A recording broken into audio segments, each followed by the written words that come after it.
ಒಣಕೆಮ್ಮು ತಕ್ಷಣ ಗುಣ ಆಗಲಿಕ್ಕೆ ಇದೊಂದು ಅತಿ ಸುಲಭದ ಮನೆಮದ್ದು. ನಿಮಗೆ ನನ್ನ ಈ ಸ್ಪೆಷಲ್ ವಿಡಿಯೋ ಇಷ್ಟ ಆದರೆ ಲೈಕ್ ಮಾಡಿ, ಹಾಗೆಯೇ ಬೇರೆಯವರಿಗೆ ಶೇರ್ ಮಾಡಿ ಕೂಡ. ಯಾಕಂತಂದರೆ ನಾನು ನೆಕ್ಸ್ಟ್ ಹಾಕುವಂಥ ಕೂಡ ಎಲ್ಲ ವಿಡಿಯೋಗಳನ್ನು ನೀವು ಮಿಸ್ ಮಾಡದೆ ನೋಡ್ಕೋಬಹುದು. ಥ್ಯಾಂಕ್ಸ್ ಎಲ್ರಿಗೂ. ನಮಸ್ಕಾರ ಎಲ್ರಿಗೂ, ಅಮ್ಮಿಸ್ ಲೈಫ್ ಸ್ಟೈಲ್ಗೆ ಸ್ವಾಗತ. ಇವತ್ತು ನಾನು ನಿಮ್ಗೊಂದು ಮನೆ ಮದ್ದನ್ನು ಹೇಳ್ಕೊಡ್ತಾ ಇದ್ದೇನೆ. ಅದೇನಂತ ನಿನ್ನೆ ಕೂಡ ಮಾಡಿದ್ದೇನೆ. ಡ್ರೈ ಕಾಫ್ ಅಥವಾ ಒಣ ಕೆಮ್ಮಿಗೆ ಒಂದು ಅತ್ಯುತ್ತಮವಾದ ಒಂದು ಔಷಧವನ್ನು ಹೇಳಿದ್ದೇನೆ. ಇವತ್ತು ಕೂಡ ಅಷ್ಟೇ, ಇದು ಫಟಾಫಟಾಗಿ ಮಾಡುವಂಥದ್ದು. ಅದಾದರೂ ನೀವು ಕುದಿಸ್ಬೇಕಿತ್ತು ಈ ಥರ ಇತ್ತು. ಇದು ಹಾಗಲ್ಲ, ಕೇವಲ ಒಂದು 2 ನಿಮಿಷದೊಳಗಡೆ ಒಂದು ಅದ್ಭುತವಾದಂಥ ಒಂದು ಔಷಧವನ್ನು ಮನೆಮದ್ದನ್ನು ಮಾಡೋದು ಹೇಗೆ ಅಂತಕೊಂಡು ಹೇಳ್ಕೊಡ್ತಾ ಇದ್ದೇನೆ. ನೋಡಿ, ನಾನೊಂದು ಶುಂಠಿ ಪೀಸ್ ತಗೊಂಡಿದ್ದೇನೆ. ಅಂದರೆ ಹೆಚ್ಚು ಕಡಿಮೆ ಒಂದು 1 ಇಂಚು ಉದ್ದ ಇರುವಂಥ ಶುಂಠಿ ತಗೊಂಡಿದ್ದೇನೆ.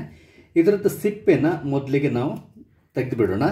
ಸಿಪ್ಪೆನ ಇಡಬಾರದು, ಸಿಪ್ಪೆ ತೆಗೆದು ನಾವು ಯೂಸ್ ಮಾಡಬೇಕು. ನೋಡಿ, ಈ ಶುಂಠಿ ಪೀಸನ್ನು ನಾನು ಕ್ಲೀನಾಗಿ ತೊಳೆದು ನಂತರ ಅದು ಸಿಪ್ಪೆ ತೆಗೆದಿದ್ದೇನೆ. ಇದನ್ನು ಈಗ ಒಂದು ಕುಟ್ಟಾಣಿ ತಗೊಂಡು ಕುಟ್ಟಾಣಿಯಲ್ಲಿ ಸ್ವಲ್ಪ ಗುದ್ದೋಣ. ನೋಡಿ, ಈ ಥರ ಚೆನ್ನಾಗಿ ಇದನ್ನು ಸ್ವಲ್ಪ ಗುದ್ದುಕೊಂಡು ನಾವು ಇದರ ರಸನ ತೆಗಿಬೇಕೀಗ. ನೋಡಿ, ಚೆನ್ನಾಗಿ ಗುದ್ಕೊಂಡಿದ್ದೇನೆ. ಇದನ್ನು ಈಗ ಇಲ್ಲಿಂದ ತೆಗೆದು ನಾನು ಒಂದು ಚಿಕ್ಕದೊಂದು ಬೌಲಿಗೆ ರಸನ ತಗೊಳ್ತಾ ಇದ್ದೇನೆ. ನೋಡಿ, ಕ್ಲೀನಾಗಿ ಹಿಂಡಿ ಅದರ ರಸ ತೆಗೆದುಬಿಡೋಣ. ನೋಡಿ, ಶುಂಠಿ ರಸನ ತಗೊಂಡಿದ್ದೆ. ಹೆಚ್ಚು ಕಡಿಮೆ 1 ಸ್ಪೂನ್ ಇದೆ. ಆ್ಯಕ್ಚುಲಿ ನಿಮ್ಗೆ ಚೆನ್ನಾಗಿ ಗೊತ್ತಿದೆ, ಈ ಶುಂಠಿ ಇದೆಯಲ್ಲ, ಇದು ಆ್ಯಂಟಿ ಇನ್ಫ್ಲಮೇಟರಿ ಆಗಿ ಕೆಲಸ ಮಾಡ್ತದೆ. ಅಂದರೆ ನಮ್ಗೆ ಯಾವುದೇ ರೀತಿಯ ಊತಗಳಿದ್ರೆ, ಅಂದರೆ ಗಂಟಲಲ್ಲಿ ಒಂದು ರೀತಿ ಕೆರೆತ ಇಂಥದ್ದೆಲ್ಲ ಇದೆಯಲ್ಲ, ಅದನ್ನು ಗುಣ ಮಾಡ್ತದೆ. ಅಂದರೆ ಏನಾದರೂ ಇನ್ಫೆಕ್ಷನ್ ಆಗಿದ್ದರೆ ಅದನ್ನು ಗುಣ ಮಾಡ್ತದೆ. ನೋಡಿ, ಇದಕ್ಕೆ ನಾನು 1/4 ಸ್ಪೂನ್ಗಿಂತಲೂ ಸ್ವಲ್ಪ ಕಮ್ಮಿನೇ ನಾನು ಇದನ್ನು ಮೆಣಸಿನಕಾಳಿನ ಪೌಡ್ರನ್ನ ಹಾಕ್ಕೋತಾ ಇದ್ದೇನೆ. ಸ್ವಲ್ಪ ಅರಿಶಿನ ಪುಡಿ ಹಾಕ್ತೇನೆ. ಇದು ಕೂಡ ಅಷ್ಟೇ, ತುಂಬ ಅಂದರೆ ಯಾವುದೇ ರೀತಿ ಇನ್ಫೆಕ್ಷನ್ಸ್ ಏನಿದ್ರೂ ಕೂಡ ಗುಣ ಮಾಡ್ತದೆ ಅರಿಶಿನ ಪುಡಿ. ಇದು ಸಾಧ್ಯ ಆದಷ್ಟು ನೀವು ಆರ್ಗ್ಯಾನಿಕ್ ಇದ್ದರೆ ಯೂಸ್ ಮಾಡಿದರೆ ತುಂಬ ಚೆನ್ನಾಗಿರ್ತದೆ.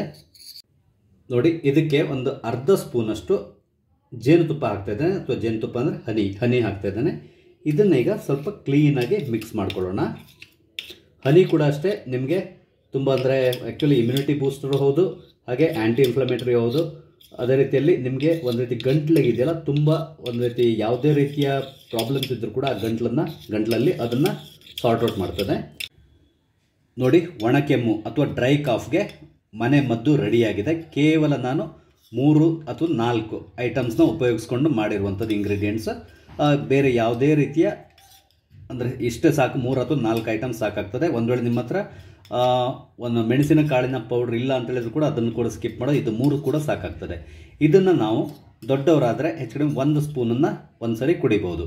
ಎಷ್ಟೊತ್ತಿಗಾದ್ರೂ ಅಡ್ಡಿಲ್ಲ, ನಿಮ್ಗೆ ಕಾಫ್ ಇದ್ದಾಗ, ಅಂದರೆ ಬೆಳಿಗ್ಗೆನೂ ಅಡ್ಡಿಲ್ಲ, ಸಾಯಂಕಾಲ ಆದರೂ ಅಡ್ಡಿಲ್ಲ. ಹಾಗೆ ದಿನಕ್ಕೆ 2 ಸರಿ ನೀವು ಈ ಥರ ಕುಡೀರಿ. ನಿಮಗೆ ಕೇವಲ 1 ಅಥವಾ 2 ದಿನದಲ್ಲಿ ಈ ಡ್ರೈ ಕಾಫ್ ಏನಿದೆ ಅದು ಗುಣ ಆಗಿ ಹೋಗ್ತದೆ. ಹಾಗೆ ಇನ್ನೂ ಒಂದು ಟಿಪ್ಸನ್ನು ನಿಮ್ಗೆ ಹೇಳಲಿಕ್ಕೆ ಇಷ್ಟಪಡ್ತೇನೆ. ಅದು ಏನಂತ ಹೇಳಿದರೆ, ಮಕ್ಕಳಿಗಾದರೆ 5 ವರ್ಷದ ಮೇಲಿನ ಮಕ್ಕಳಿಗಾದರೆ ಒಂದು 1/4 ಸ್ಪೂನ್ ಅಥವಾ ಸ್ವಲ್ಪ ಜಾಸ್ತಿ ಕೊಡ್ಬೋದು, ಅದಕ್ಕೆಲ್ಲ ಜಾಸ್ತಿ ಕೊಡಬೇಡಿ.